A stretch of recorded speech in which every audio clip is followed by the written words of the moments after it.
This is Frank Islam, Chairman and CEO of FY Investment Group and your host of Washington Current Review, where we interview leading voices from business and politics that impact you, the viewer.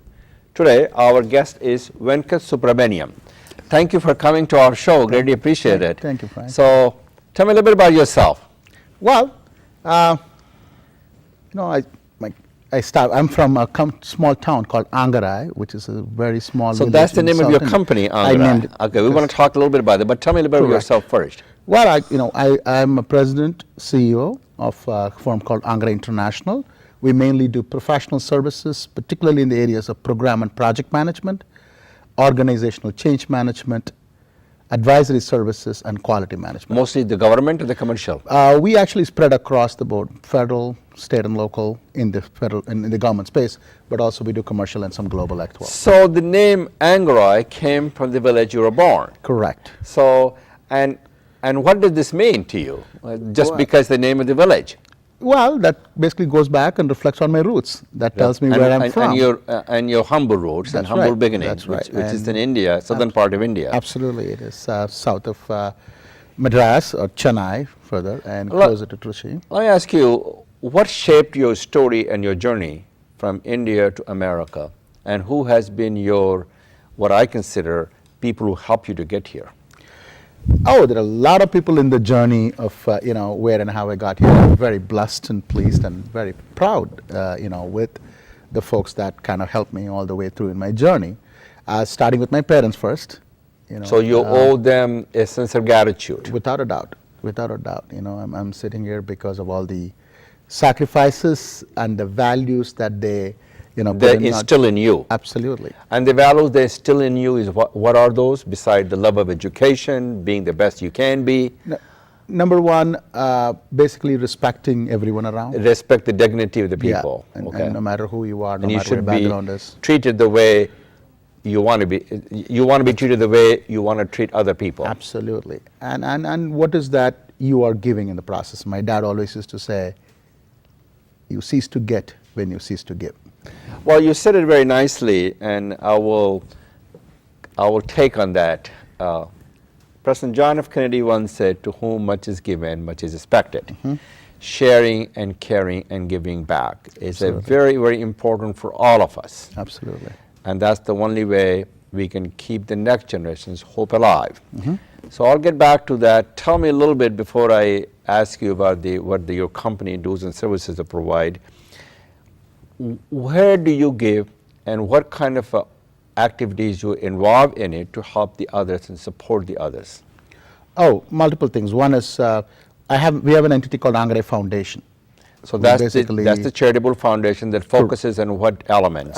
Multiple areas. One, on education and opportunities for young and youth. We do internships, and we support them both from the local community as well as students, either at the graduate level or at the high school level or at the community college level. So this is in India, or you do it over here? Both. Both. What have you done in this country?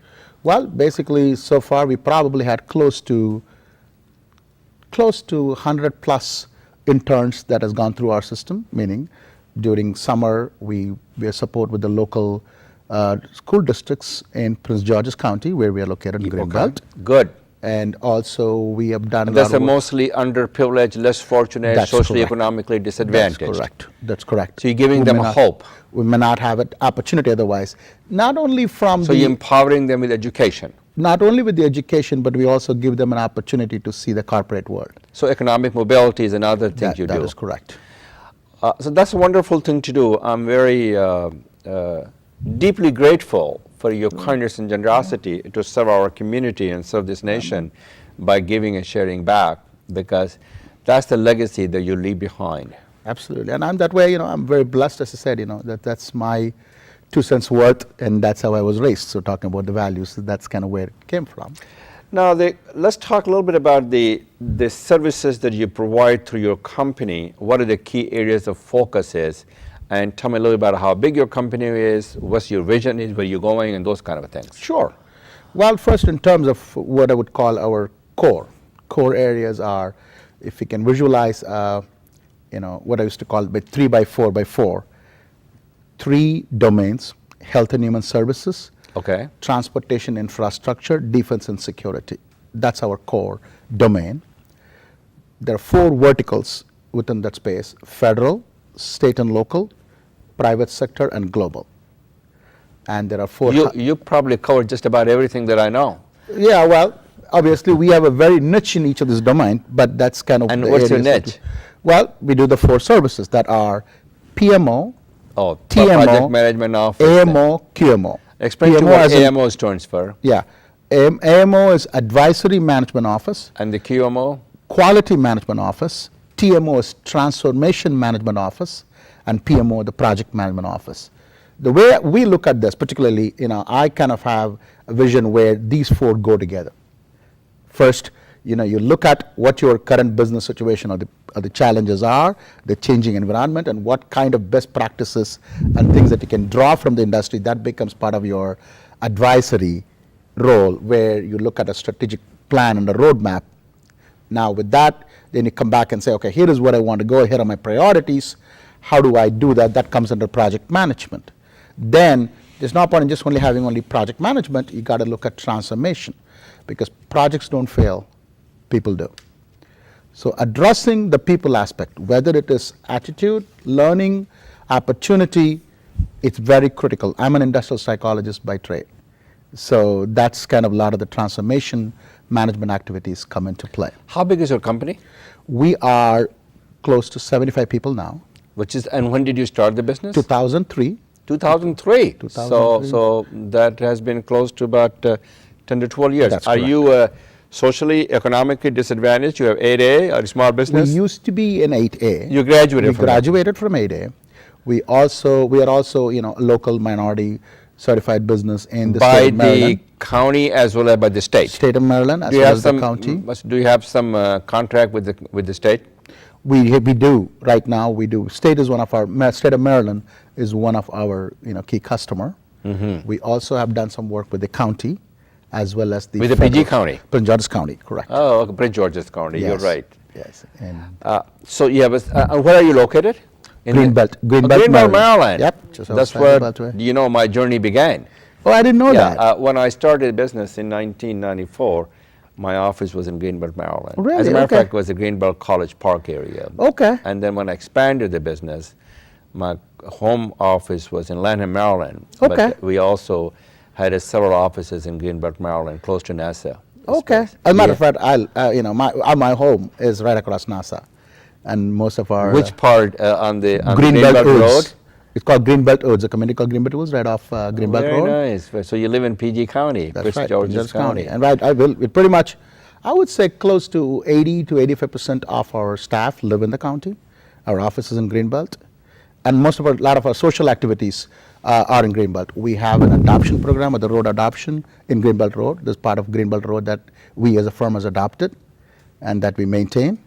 I'm very active in the temple in Cipriano Road. The Yeah, I've been. Vishnu That's in temple. Bellswell, or No, that is Cipriano Road. in I know Lanham. where it is. Yeah, it's in Lanham. Lanham, Yeah, correct. I've been there. Yeah. Sri Siva Vishnu temple. So you're very much active in the local communities. Community, correct. What about politics? Are you involved in politics? No, not as much as, not very involved in politics to that extent, but definitely, being in the government, as well as being in, government services, as well as doing what you do for the community, you obviously know what's going around, and, you do meet and look at what are the things you do. But I'm not very active in politics, I should say, because my focus primarily is, first to my family, and second to my Angrai family. Which is and the third is growing the business. That's right. So that's and the local community. So to me, those are my core focus, and that's where I am. So what did you do before you started the business in 2003?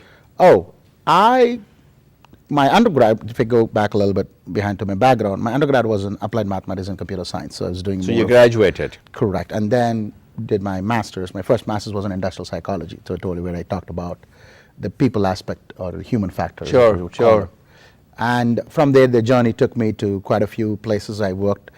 So you got the experience that gave you the real grounding. Correct. And then after that, you started the business Came in here. 2003. No, actually, I worked between. I came here for grad school. I did go to grad school here in this country. Just like and also- everyone else. Correct. And worked between IBM, Deloitte and Touche, and Pricewaterhouse. Sure. Where I cut my teeth on from project management to business analysis to operational strategic areas and assurance, so to speak, and then started mine in 2003. So I have a question in a sense.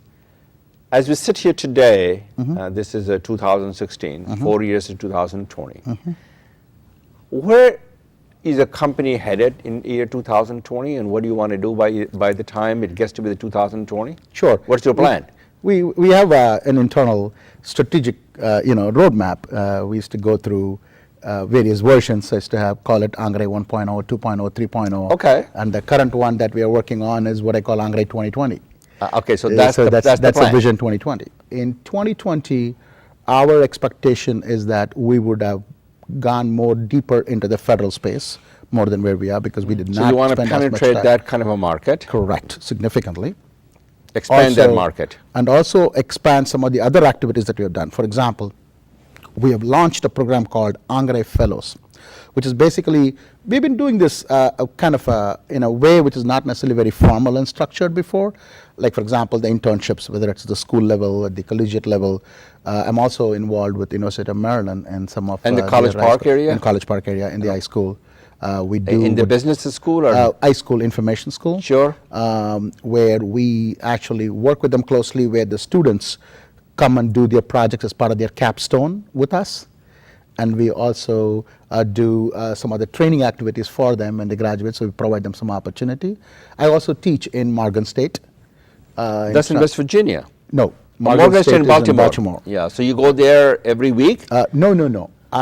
As far as the teaching is concerned, I kind of do anywhere between 8 to 10 lectures a year. Okay. Across the board. It's a guest That's lecture. manageable. Yeah, it's an opportunity for me to stand before and provide my 2 cents worth and give them an opportunity to interact.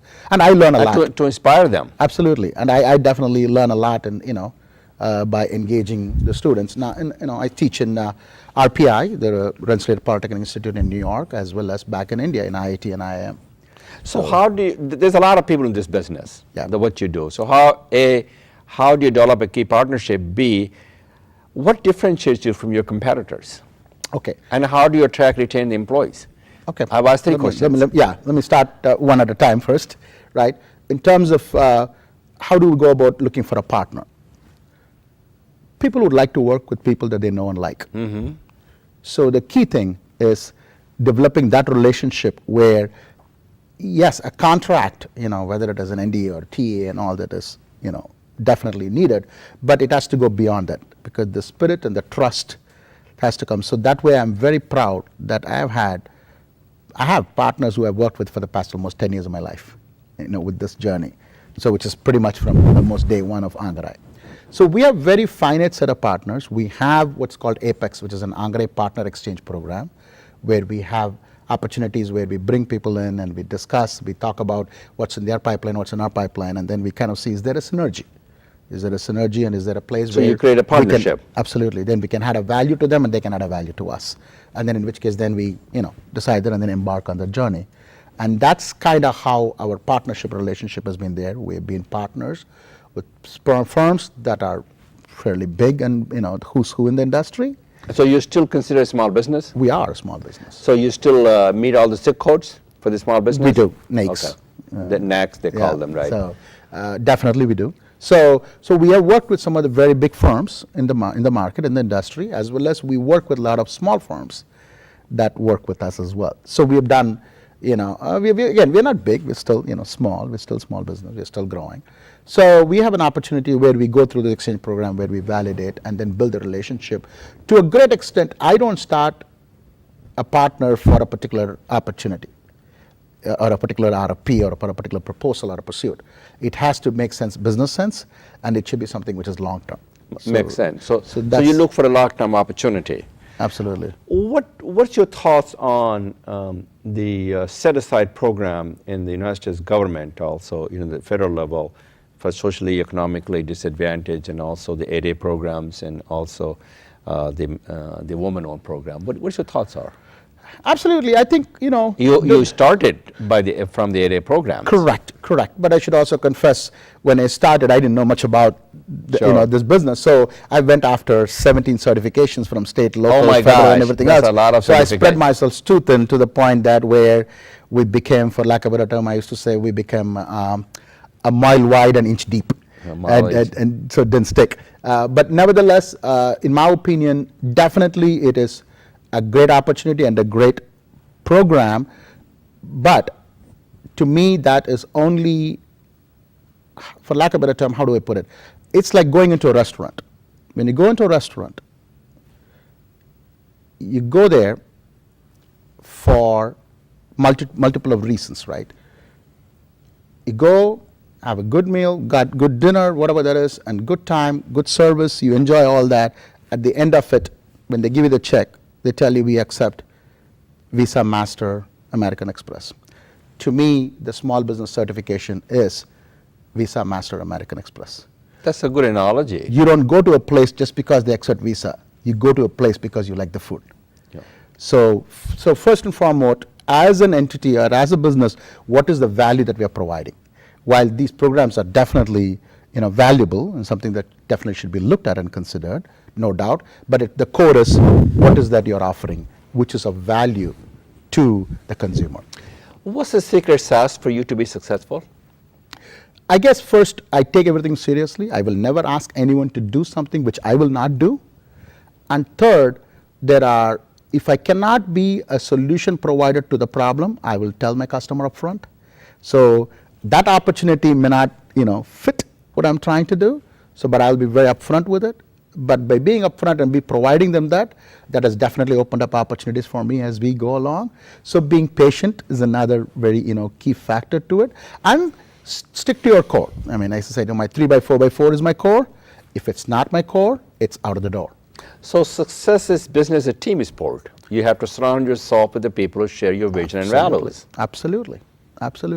So it's not I, it's we who made it successful. This is how you. Without a doubt, there's no I in the word team. It's a we. Exactly. Who made it happen. So, exactly. So we definitely. So people in the audience who wants to start a new business, and a lot of young people, in some cases they're also more than young people, also they want to start. What is the advice for them that you can give for the budding entrepreneurs? What they need to do to get started, and should they start, and why should they start? I don't think I'm at a point where I can advise people what they should do, but I will tell you what I did and what I would encourage everyone to do.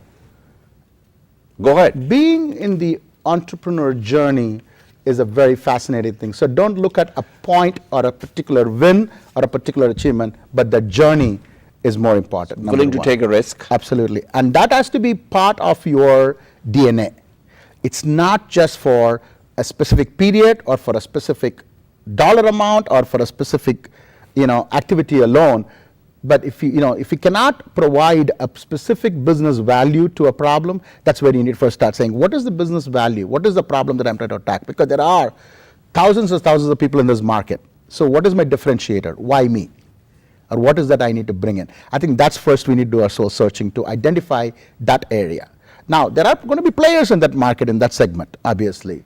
But what is that you can bring in that is going to put your services or your value or your solutions over others, and be able to identify the right type of resources, having the right set of values overall for the firm, and have a clear target of customers that you can tap and mentors who can help you on the way. So that's so what you're really saying to the young budding entrepreneurs: take a risk, and expand your horizon, expand your potentials, find a differentiator, and if you and the being an entrepreneur is the best thing you have ever done. Absolutely. And you advise those people to also become an entrepreneur and venture into the new horizon. Without a doubt. And also what about making sure that you can not only expand your horizon, but you can also exploit your fullest potential? Absolutely. See, one is, as I said, this, being in this entrepreneurial journey is very fascinating because, what worked yesterday is not going to work today, and that's not going to work tomorrow. That's a true statement. So be able to, look at that. It's not change for the sake of change, because that's one of the reasons why I'm not a big fan of the term change management when people talk about. Because you cannot, when you say I'm managing change, there are people who are not really interested. I'm pushing it down their throat, and I just don't feel comfortable with it. But whereas if we as a group feel that we all need to transform for the betterment of all of us, then that transformation becomes a lot more easier and very well received. And if there are more ambassadors within the group that believe in it, then that basically becomes contagious. Well, thank you very much, Mr. Subramaniam, and thank you as you serve our community, as you grow your business, and I wish you good luck. Thank you. Thank you for your time. Sure. This is Frank Islam wishing you a great week, and thank you for watching.